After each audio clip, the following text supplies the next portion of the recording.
Okay, so since some of you or many of you have been practicing some sadhana, and since this is a Zoom call and we're all available together, if there's anything that you would like me to talk about, if there are any questions or clarifications or anything, we can start with that because time is limited.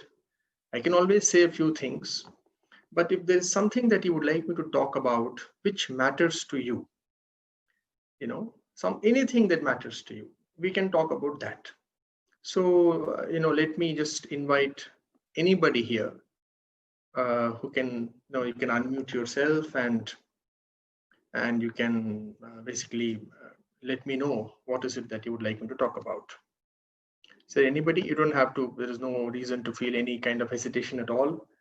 This is just a very closed door gathering of one family. So you can just freely unmute yourself and let me know.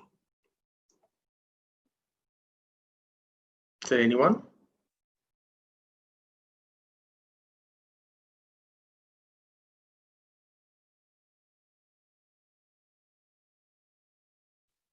Vijay, are they allowed to unmute themselves? Yeah. People Okay, can unmute just and ask, checking. definitely. I see one Miss Kavita has unmuted herself. Sairam, how Sairam. do you keep at it? Like, doing the meditation every day, when I'm doing the meditation, my mind goes all over. It is so hard to control and stay Okay. on it, Okay. All right. How to keep at it? Sure. Yeah. Thank you. Thank you, Kavita. Anyone else? Anything else you would like me to address?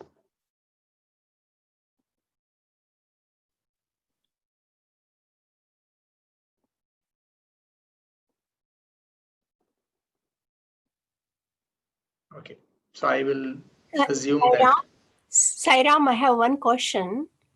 Yes. How do you control the breath that we have to do, intake and then the outgoing? Because that is most important, they say, when you are doing the meditation. And your concentration depends on that. Is that the truth? I want Okay. Okay. About the breath. Sure. Okay, we'll address these two questions and then probably more might come. So first, the second question, ma'am. There are two ways actually. The mind and the breath are inextricably linked to each other.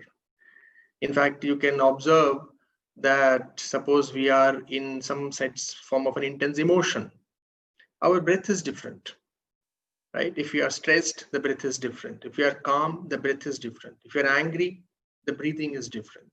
If you're happy, we breathe differently. So the mind, the mental state, and the breathing, they are actually not two, they are the same. Now, there are two ways to approach this. One, you can still the mind through the breath. Okay, that is the way of pranayama.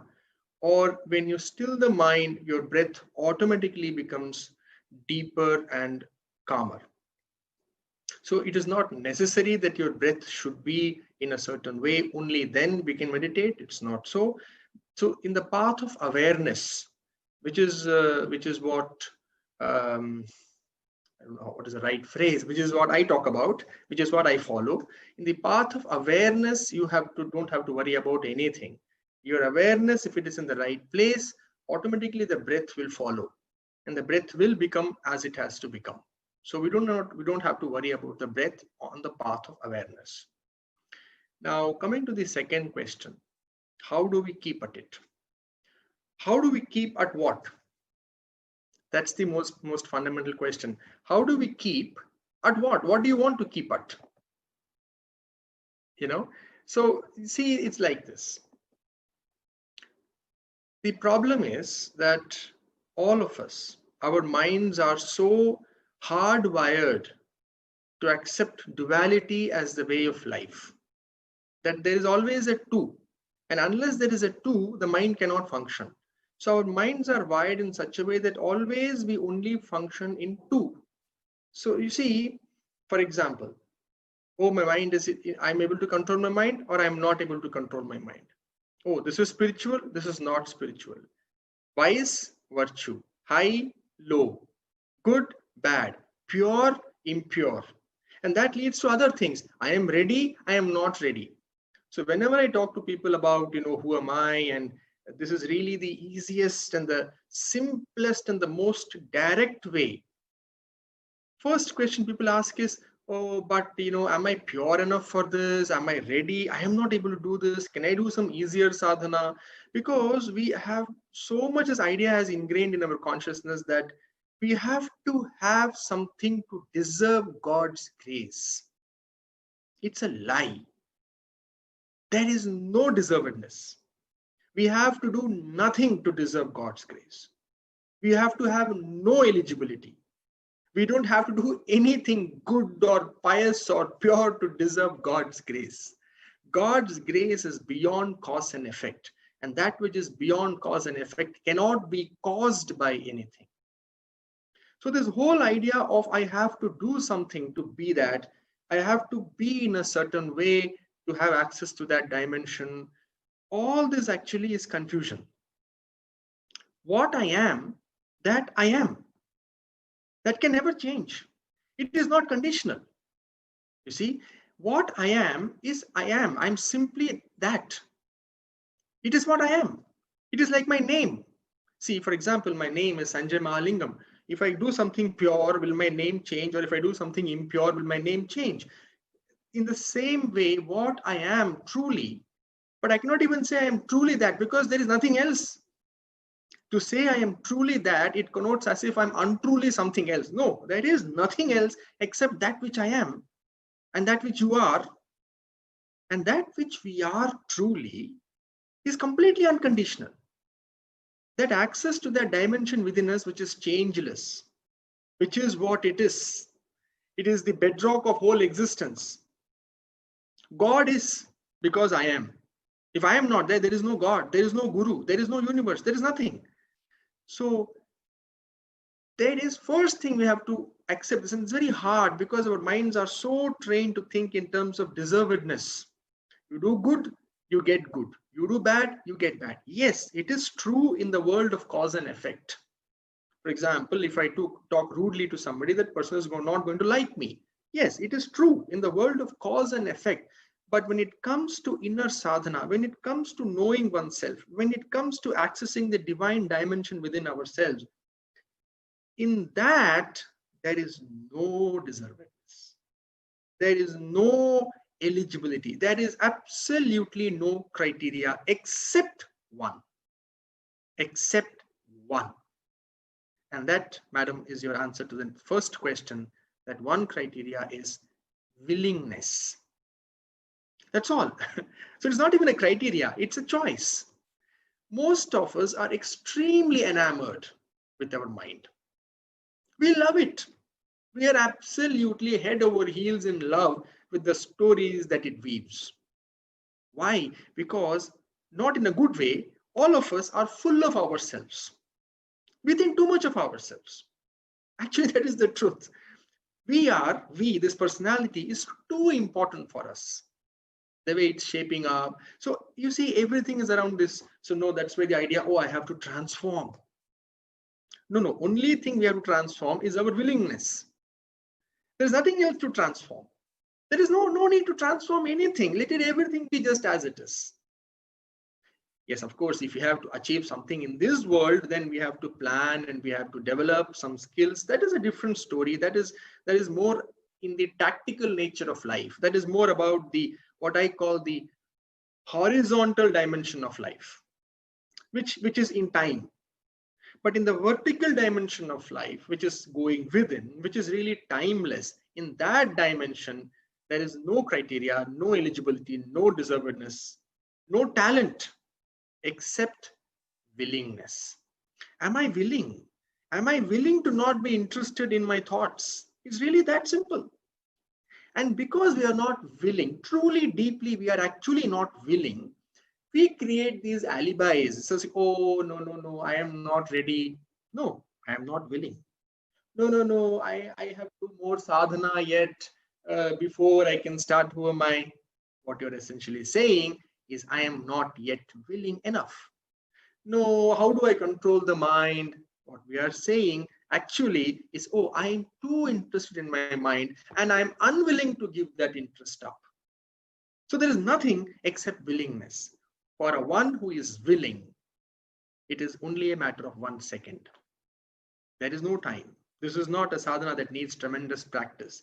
Practice is required to mature our willingness. To bring maturity to our willingness, we think practice is required. Truly speaking, for the one who is completely willing to dissolve this within this, nothing is required except willing. Let nobody ever tell you, let nobody fool you into believing that, that I lack something and I have to get something before I can realize my divine nature. Absolutely not. This is the only thing in the universe which does not need any maintenance, does not need any talent. It does not need any special faculty. The only thing, see, every relationship also has to be maintained. Some maintenance is required. Husband, wife, some maintenance is required. Mother, son, even a mother and son, some little maintenance is required.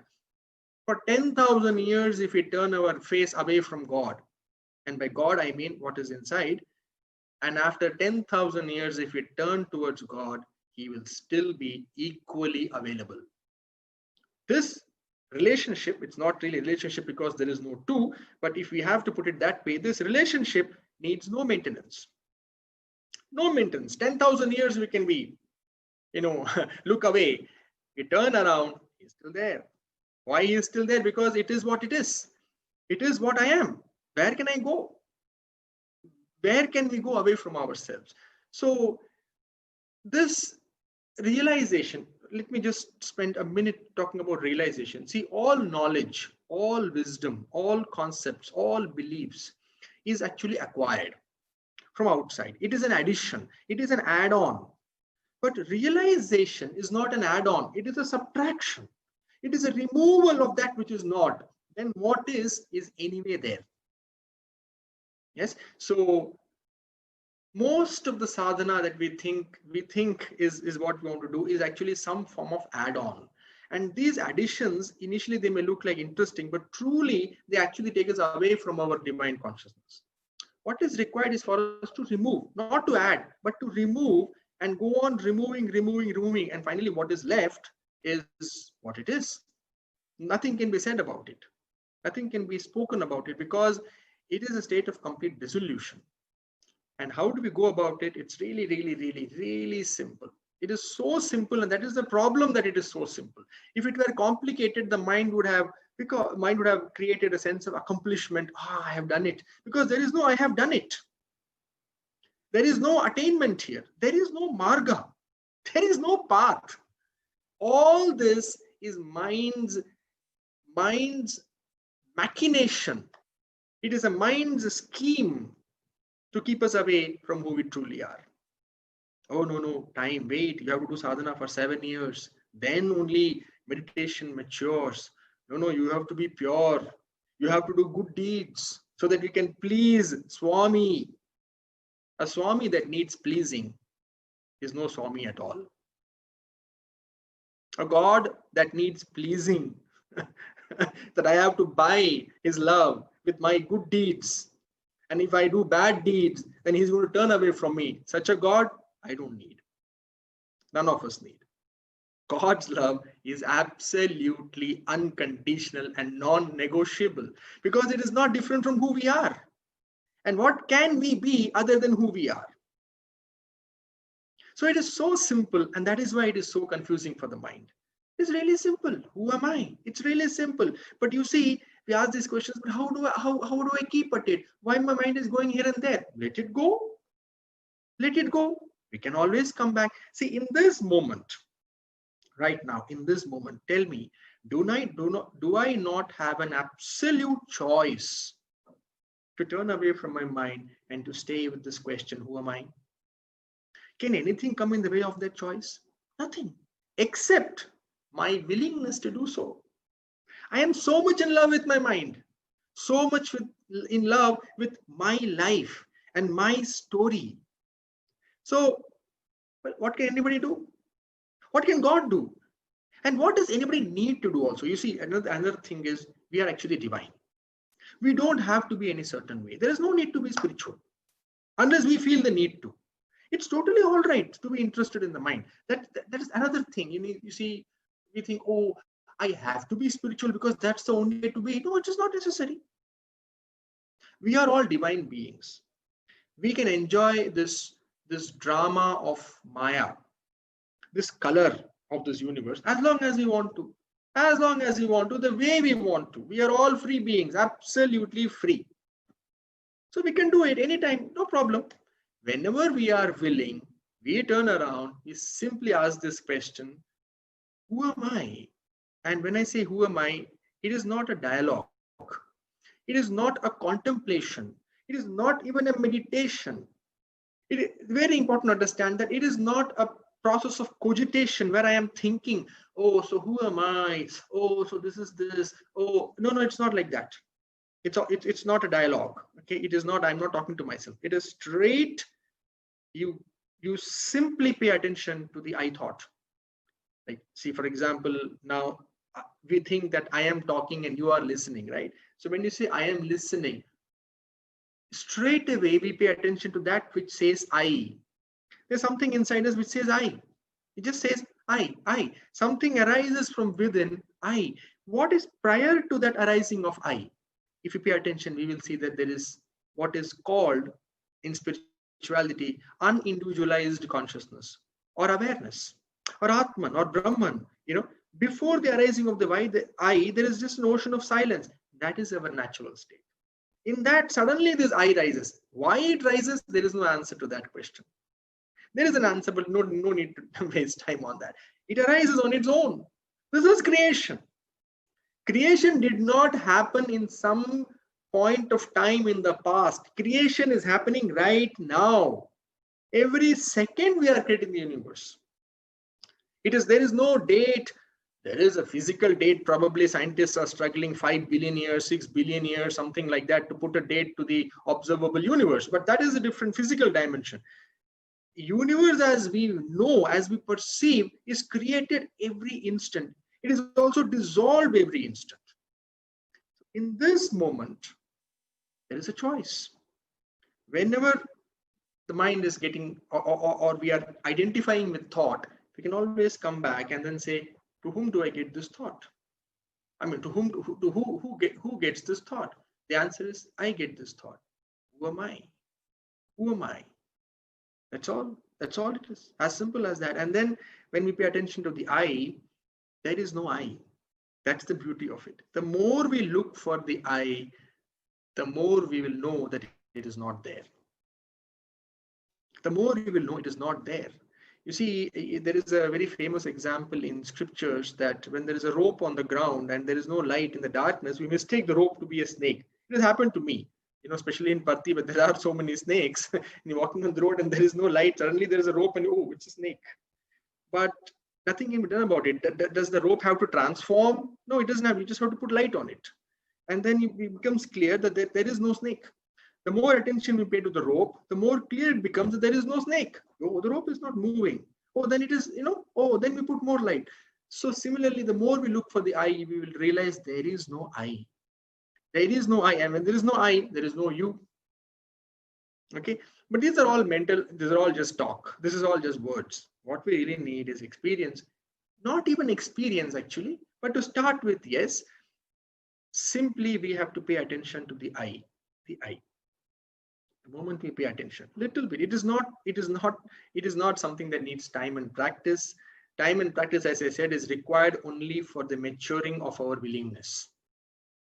That's all. Actually, the sadhana is timeless. Timeless means it needs no time at all. We recognize our divine nature without time, timelessly, because only the mind exists in time. The reality of who we are is always timeless. So before even we can snap our finger, we can know who we are. If we simply pay attention to that I thought, immediately the I thought simply dissolves and we are just that. Nothing can be said about it. Because to say, again, the I has to arise. It is just what it is.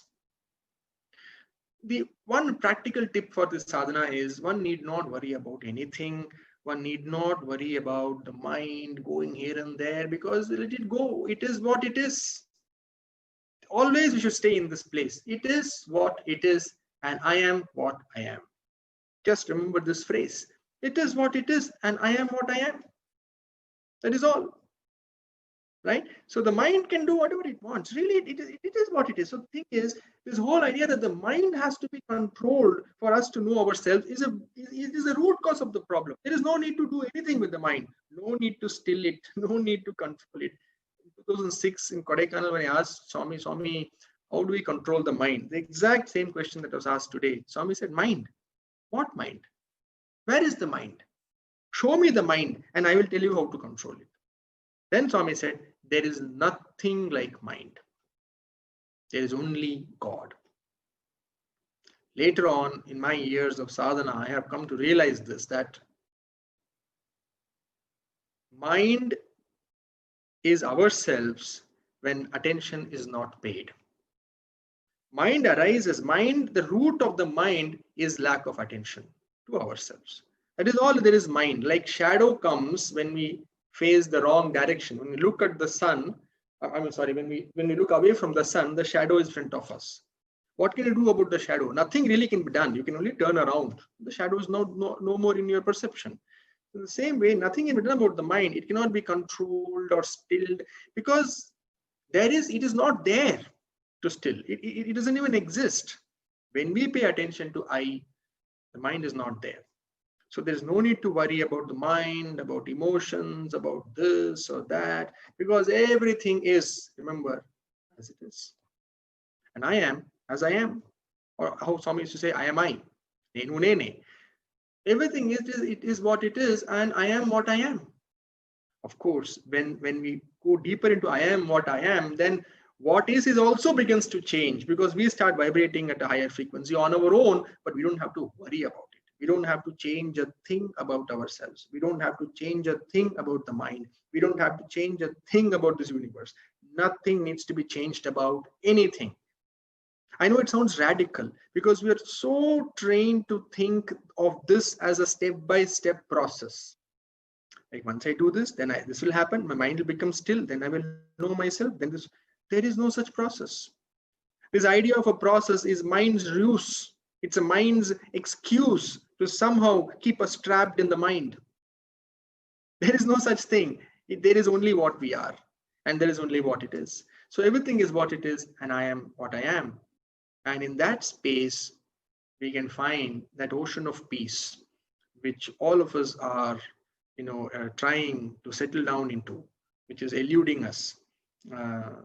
That is the easiest sadhana that I know of. That's the only sadhana I practice. So I am sure there are other ways. In no way I am invalidating anything that you are doing. Let me make that very clear.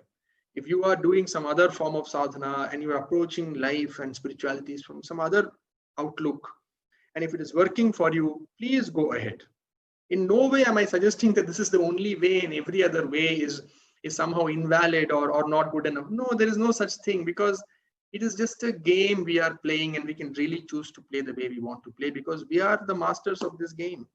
There is nobody else. Okay. So if you are doing something else, it's working for you, by all means, you may, but I can only talk about that which I know, that which I practice, and that which works for me. Okay. I'm sure there are other ways of looking at things, but to me, this is the only way I can see things. So there are some questions in the chat box. Oh, okay. 8 will take some time, and that will be a separate session in itself. So probably we can plan for another day if you want. And also 8 has more practice of it has been done by my wife, Dr. Supriya. I am not very much, of course I know it and I have done it, but it is not what I primarily use to disidentify. but she uses 8 and has worked wonders for her. So maybe we can plan another session some other time. If a lot of you are interested in 8, then maybe Supriya can talk to you online. So any other questions or clarifications? Sanjay, it's Vijay here. So one thing which happens is you're taking time away from something in your routine life, and you want to sit down and just at least focus your eye. But I know you have told me when I met you in Parthi last year, you can do it anytime, even at work. You just stop for 1 minute and just go in and do that. But there is a stage, I correlated with your stage where you were reading all these texts and books and Upanishads, and Swami said, take all your books and throw it in Chitravati and just, just be what you are. And I feel that little miserable state where I'm not enjoying the worldly things. So when I'm enjoying the worldly things, there is a little bit of guilt that I'm not focusing on my sadhana or I, but there is no that higher vibration or whatever I have to experience. I have not reached that also. So I'm kind of in the miserable state, is what I'm calling as miserable. May not be the right word, where I'm neither enjoying the worldly things my mind wants to enjoy, nor I'm deeply into the eye meditation. So is this just a matter of time? I need to do more sadhana, or just what your thoughts are on this when you're in that middle state?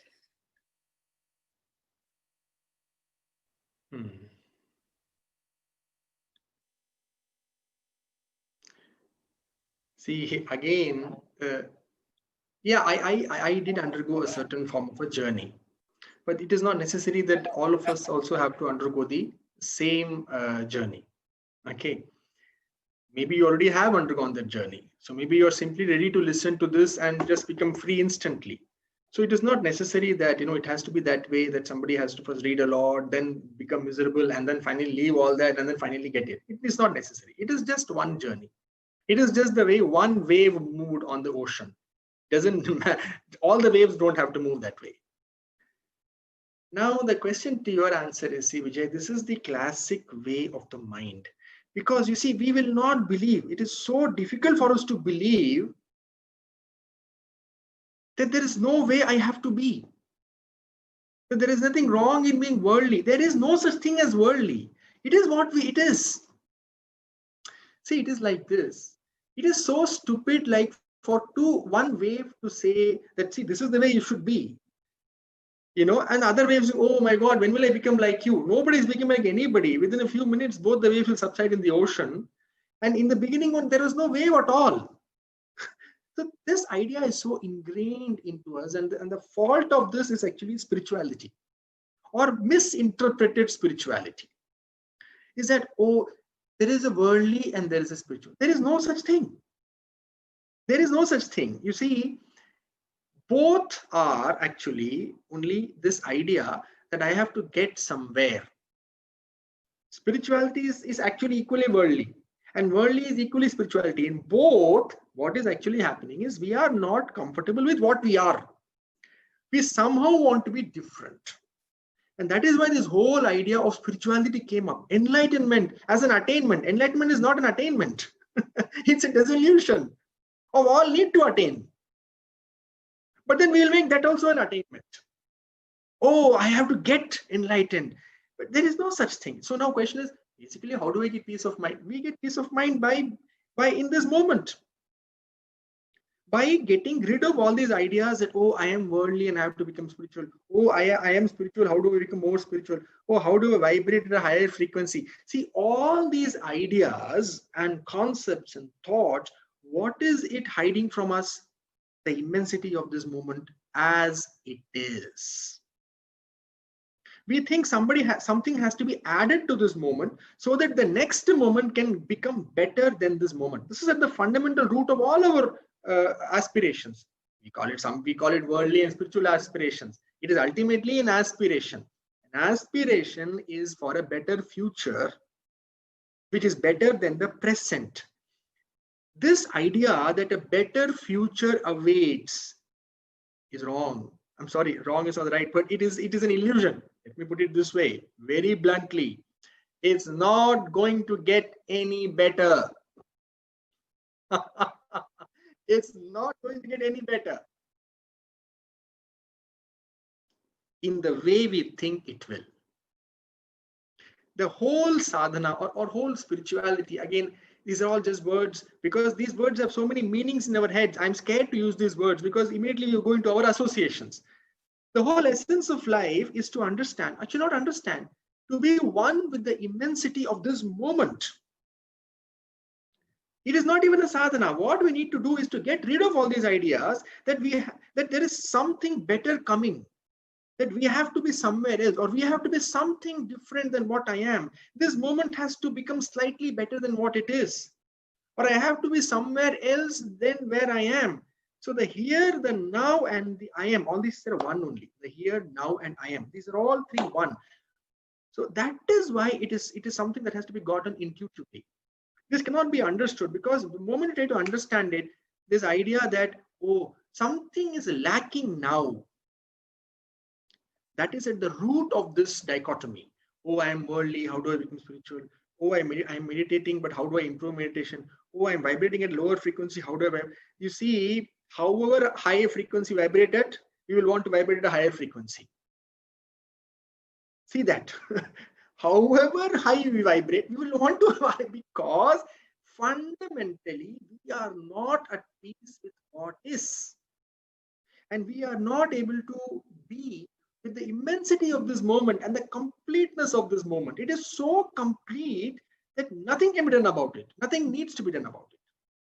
What prevents us from being in the immensity of this moment are all these ideas. This deep-rooted idea that it's going to get better, or I have to make it better, or I have to accomplish something to add to this moment, to fulfill my life. I have to get something. I have to attain God. I have to get realized. I have to meditate better. I have to control my mind. You know, all this I have to, we miss what is.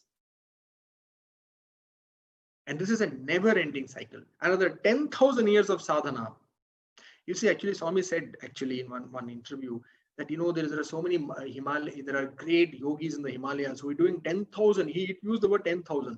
10,000 years they are sitting and meditating. And then in the end, it comes to them. And then they get up and then say, oh, I got it. And it is all over. They don't get it. Swami said it's sad. After all 10,000 years of sadhana is waste. The moment the idea comes, oh, I got it, you won't get it. You know, so this idea that I have to get something is what is actually preventing us from getting what is already available in this moment. So the practical tip is, who am I? When you do this, who am I, we simply realize that, oh my God, nothing ever needed to be changed at all. I don't know. I'm sorry if this makes sense to you, or this is very abstract. No, it makes sense. You know, mentally it will not make sense. Because the another profound statement I recently heard in one of our satsangs is, God is now, right now. This moment is God, is Brahman. Because whatever is past and whatever is future is only in your mind. And that correlates with exactly what you're saying is, this moment is complete. This moment is everything. And I will go one step further, Vijay. I will not say God is now. I will say now is now. Now is now. Okay. God now is now. Oh. Because the moment you say God is now, then there is something else that is ungodly. Okay. Again, there's a duality. Now is now. Okay. That's what Swami say, I am I. He never said I am. He said I am God. But when it came to sadhana, Swami said, I am I. Now is now. And that now is complete. Now is complete. So I am itself a complete statement. Absolutely. That is the thing. I am God is actually very problematic. Oh. Because then if I am God, what is God? Again, it goes here. I am. That's it. That's it. That statement, that's the most complete statement, probably. Most complete. Exactly. Exactly. Thank you. It is as complete as statements can be. Okay.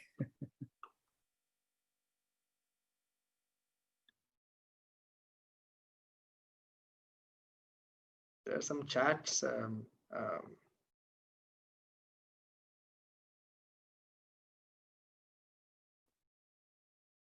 Yes. Yes, Miss Dani, yes. Okay. She has sent me privately a chat. The answer to your thing is yes, absolutely. Wonderful.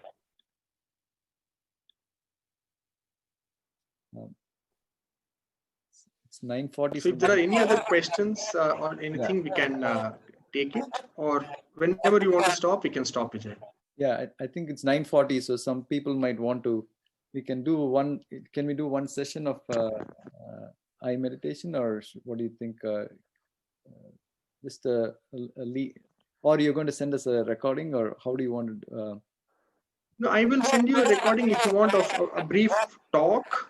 Okay. Or what do you want actually? Whatever you want from me, I will send you. You know, when you were here, you led a session of where we chanted 21 ohms, and then we did. You led us into how to start this practice this eye meditation. Okay. Okay. So that is what I'm thinking. How can we do one session now just to get a little initiated with your voice and initiation, or should we, or we can do more questions and then do a recording later? But I thought if we can do one now, we can use that as our template for practicing a little more and then come back with more questions as we practice. Okay. All right. We can do a small meditation now. Yeah. I mean, if 5 minutes only. Yeah, 5 minutes. Yeah, we may not need to do 21 ohms. We can do shorter number of ohms, and you can just guide us through that, and then we can take that and practice. Yeah. Okay.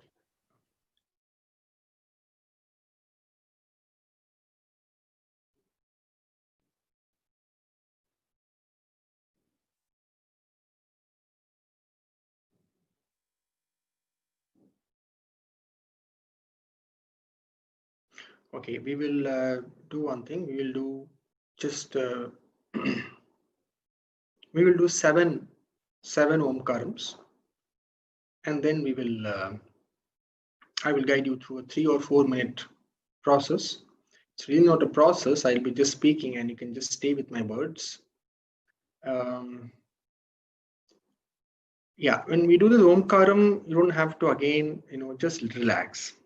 Don't worry about what's happening. Don't worry about, oh, my omkaram, my mind is going here and there. Nothing. Just stay with the sound. Just chant at a shruti that is comfortable to you, and just simply stay with it. Okay, nothing needs to be done. And in this process, in this meditation, we need to get that there is no success or failure. It's a game. It's simply a game.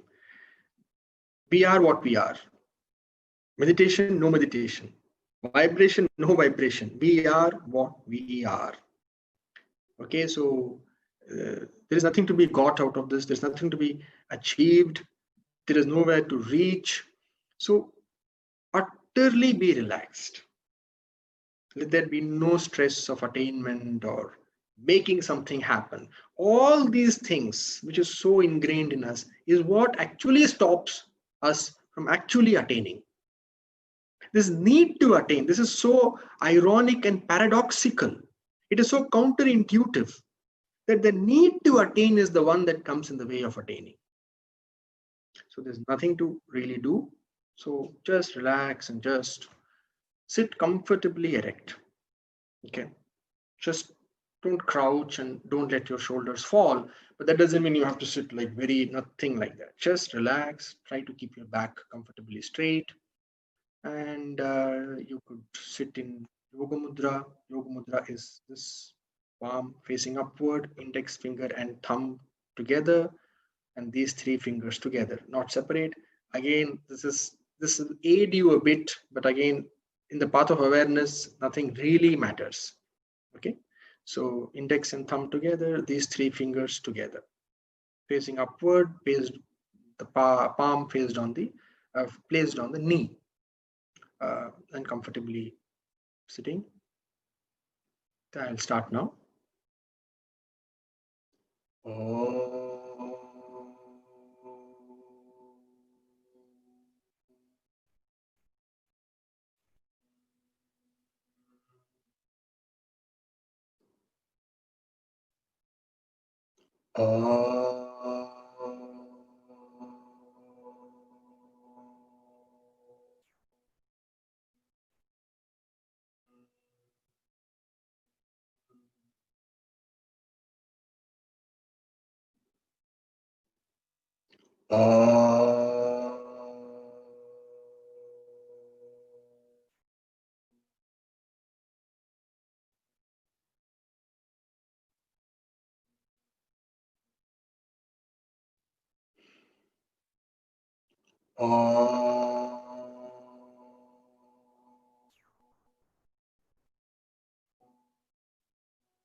Gently ask yourself this question: who am I?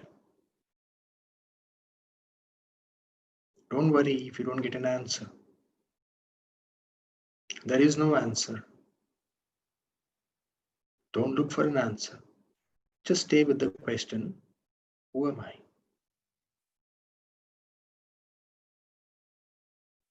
Something arises inside which says I.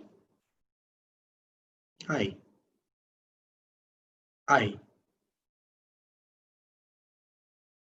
In this moment, right now, just try to pay attention to this feeling arising within, which is I. Don't try to grasp it. Don't try to hold it. Don't try. Simply ask the question, who am I?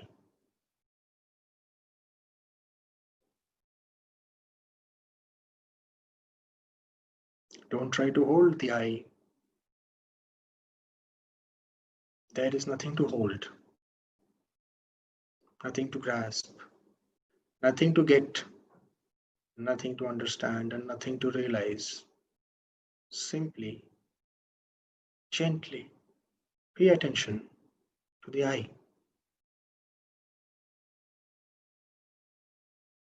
If you're not able to pay attention, ask the question, who is not able to pay attention? And the answer will be, I am not able to pay attention. Then who am I? The mind is going here and there. Let it go. The moment you realize that the mind is going here and there, ask yourself the question, whose mind? My mind. Who am I? Don't look for an answer. Don't try to hold. Don't try to grasp. If the thought comes, I am failing at this, immediately ask the question, who is failing? I am. Who am I? Oh, this is so wonderful and blissful. Don't stop there. Who is experiencing this bliss? I am. Who am I?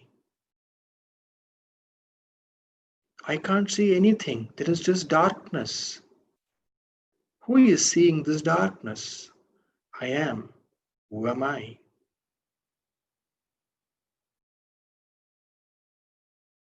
When the mind has become silent, the thought will come in the mind. Oh, this silence is so good. Don't stop there. Who is asking the question? Who is experiencing the silence? I am. Who am I? Don't make this a task. This is not a task to be accomplished. This is not a journey to be completed. It is simply what it is. Who am I? Let the mind do what it wants to do.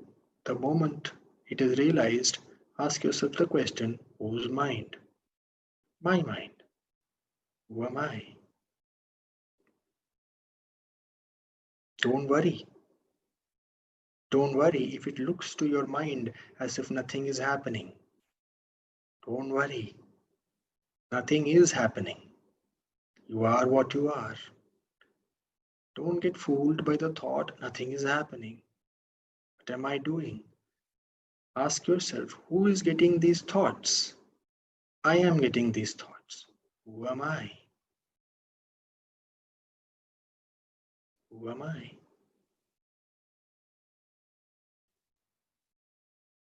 Ignore all thoughts. Ignore all doubts. Ignore all confusion. Ignore all ideas of success and failure. Ignore all ideas of meditation. Ignore all ideas of peace. There is no such thing. There is only that which I am. Who am I? Who am I?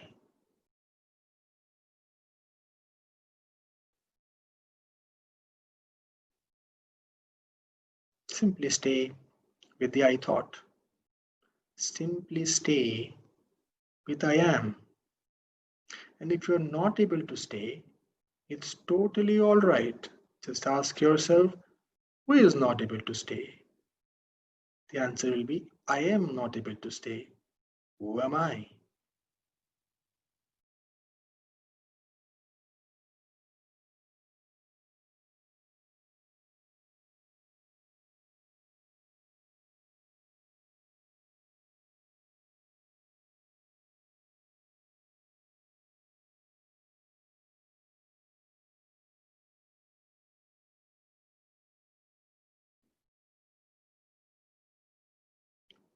Gradually, slowly open your eyes and try to remain in that state of silence. Even with open eyes, continue gently being aware of the question, who am I? Try to practice this even when the eyes is open. Some part of you should still be asking the question, who am I? Again, when I say asking the question, who am I? What I am saying is you are staying with the thought within you, which arises automatically, and that thought is I. So we say I. So the question really is can we just pay attention to that thought? Even as we are carrying on with our daily activities with eyes open, now and then, can we just gently turn our attention and become aware of this I-ness which is reverberating within us?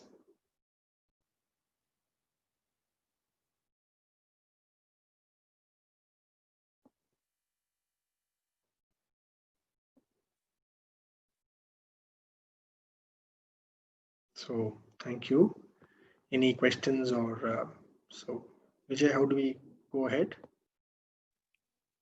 If anybody has any questions right now, I think about the session we just had, it'll be a good time to clarify. I think we have a couple more minutes. Sai Ram, Vijay, can I ask? Sai Ram, Srini. I heard this is where exactly Ramana Maharshi followed. He said, wanting something, doing something, people try to be happy. And he said, inner dweller hate action. He doesn't need to do anything to be himself. So what I try to do from this class, there is a certain subtle vibration within me. I try to focus who is listening this vibration. That's because there is a vibration you can, so much, very subtle vibration you can feel in your head, and try to use this technique. Who is listening this vibration?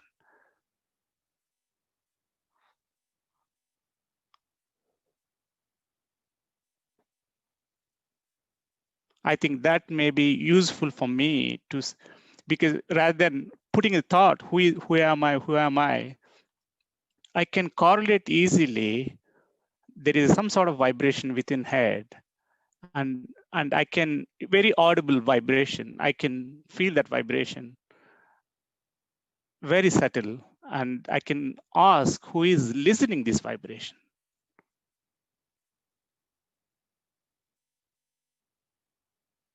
Yes, that's correct. That's you asking who am I only. Who is listening is you are listening. So who am I? It's the same thing. Yeah, and I mean, when I ask question, who am I, then there is a thought provoking. Even to arrest that, constrain the thought, I keep quiet and trying to contemplate who is listening. Whatever works is fine. Mm-hmm. Don't get stuck in process and procedure and how it is done. Whatever works. Okay. There is no right way to do this. Yeah. There is no way. You are what you are. So whatever works is fine. You know, they say we always think we have to do something to attain something. That's the problem. And you saying that give up everything doing, then automatically you are that. So we cannot give up doing. We can give up this idea. I mean to say, yeah. Doing gets us something. Doing gets us something. Doing gets us many things. Doing gets us everything, but not ourselves. Not self-realization. That we cannot come through doing. But everything else comes from only doing. But not this. This is self-existent. Anybody else? Any other questions? Thank you, Mr. Srini. Sairam, Dr. Mahalingam, this is Amrit here. I had asked you about the question about the breathing before. Is this the same thing as, because you said every moment is created and dissolved as it is simultaneously, just to live with the present. So this is the same as Swami says, live in the present? Is it the same?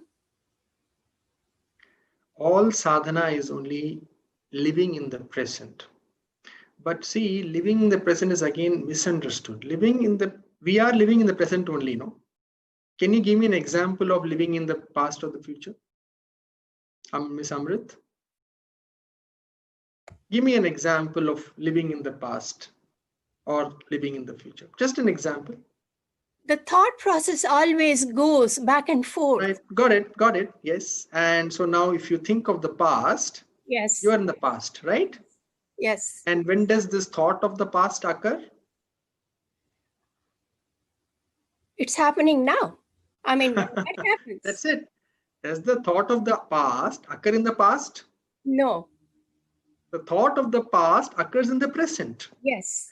When does the worry about the future happen? Same thing. Now. So we are all living in the now only. Nobody has ever lived ever in the past or the future. Everybody is already living in the now. So then what is the meaning of living in the now? Living in the now means deepening our experience of the now. Already we are in the now only. There is no other place possible. Right? But we want to deepen this experience of now. Right now, our experience of now is only thought. Yes. Our experience of now, actually everything we experience is the experience of now. Yes. But now can appear as thought. What we really want is to deepen this experience of now. So we want to move to deeper dimensions of now.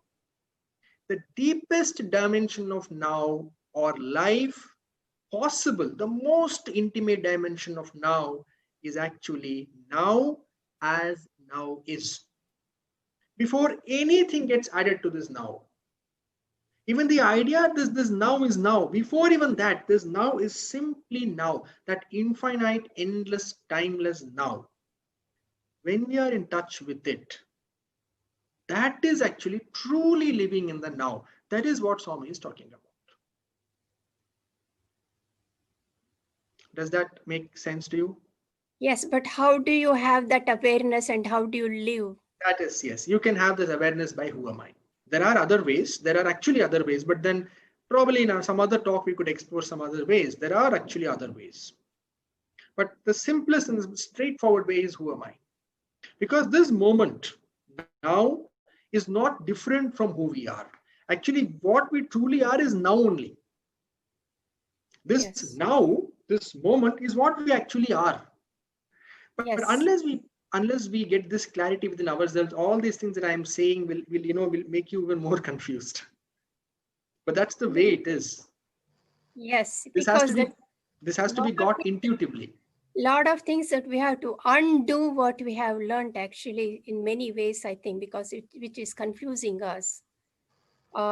Again, hold this thing of lot of things I have to undo. Again, you have put yourself in time. Okay. Don't do that. Okay. There's nothing to undo. Okay. Everything will be undone. In this moment, what you are, it's simple. That's all, no? Okay. This idea, oh my God, I have such a baggage and I have so much past. Now I have to undo. I have to clear my karma. How do I do? My mind is so unstable. How? All this is an excuse of your mind to somehow keep you entrapped in it. You have to undo nothing. Okay. In this moment, what you are, that you are. Okay. Only we have to undo our unwillingness. Yes, I agree. I understand more that now. The willingness, it has to be there. Thank you. No, it doesn't have to be there. It's your wish. Yeah. But if you want it, then it has to be there. That's all. Yes, that's what I meant when you. No, it is very important, because when willingness is not there, then we judge ourselves. Oh, something is wrong with me because I don't have willingness. That is another problem. That is another manifestation of the ego. Oh, okay. Willingness or no willingness, you are still what you are. Okay. Now we want to draw that experience of who we are. In the mind, we want to draw it. Like we have to, Swami once told me, when the absolute touches the individual, what is created is called Satchitananda.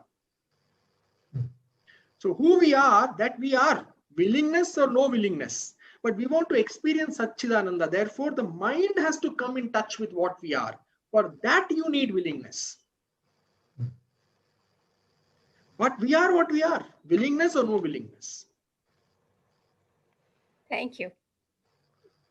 Thank you. Yes, sir. Ma'am, sorry. Please come again. Oh, sorry, sir. What about what? Come again. Which part, sir? No, what I'm saying, come to us again. It was very beautiful. Oh, yes, sure. Up to Vijay. Yeah. He is in touch with me, so yes, sure. So brother Danny is used to live in Etika, close to us, but right now he's in New Zealand. So he's joining from New Zealand. And yes, it is so helpful for me what you were saying. It is truly a gift from God. Thank you. Now it is so easy. It's all online. So whenever it's required, I'll try to make myself available. Thank you so much. Yeah. If there are any other questions, we can take one last question. Otherwise, it's late here for many of us who are on this call. Any last question? Anybody? Sai Ram, for Amrita, you said you have to be in the now. And you said, but you have to go deep. What's the meaning of being in the now and going deep? It's a good question, ma'am. So actually, as I was saying to the previous questioner, we're already in the now only, no? Yes. Everything is happening in the now. This talking is happening in the now. This listening is happening in the now. Everything is happening in the now. Are you with me? Yes. Yes. Now, tell me, how are you experiencing this now, right now? How is this now showing up for you? In other words, what is happening in this now for you? Thought? Am I right? Some thought? So I am sitting now for the last, say, 1 hour. So I'm having a slight feeling in my back, a mild stiffness. So now is showing up as body. Yes. Physical sensation. So you see, this now can show up as many things. It can show up as a bodily sensation. It can show up as a thought. Some of you may have thought, oh, I got so late. It's already, I have to sleep now. So it's now is showing up as a worry. Now can show up as an emotion. So this now can show up as many things. Okay. So deepening the experience of now means for the now to be as now. Just the space in which all this happens. Okay. Now is the space in which all this happens. But what about the space itself? So when now is seen as now itself, so this is the thing, one has to practice. Intuitively, it has to be gotten through the heart. What I am saying cannot be understood through the logic. It has to be understood through the heart. In the now, all this is there, but truly what is this now? If we have to experience, then we have to go deep inside the now. We have to really see the now as it is. Another way of saying this is we know ourselves as we are. That is also the same as knowing the now as what it is. That is why I said, if we do who am I, we will actually come to now. We will be completely in the now. I hope that clarifies, ma'am. Yes, thank you so much, Sarah. You work with this, and we will, God willing, if there are more future sessions, then we will clarify it more. For now, let it stay and let it churn within you. Look at it, just see what I said and look at it, and then we can always take more questions. Sairam, thank you. Thank you. I think this was great. And we, like you said, Sanjay, we got to churn this. Earlier, I would have said we want to churn and get the butter, but now I don't even want it. Just the mind is so tuned to want something, to get somewhere. So I think that itself is a great lesson for us. And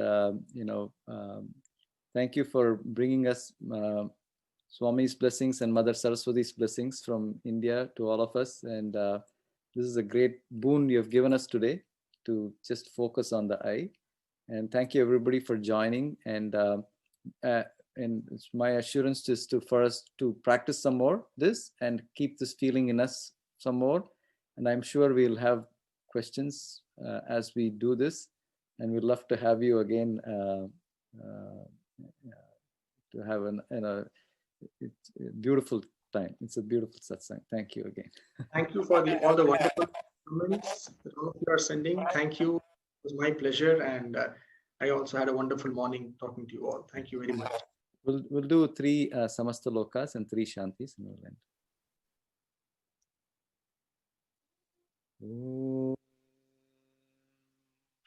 Samasta Loka Sukhino Bhavantu. Samasta Loka Sukhino Bhavantu. Samasta Loka Sukhino Bhavantu. Om Shanti Shanti Shanti. Thank you again, and thank you, Swami, for bringing all of us together in this wonderful platform. Thank you. Jai Sai Ram. Thank you. Yeah.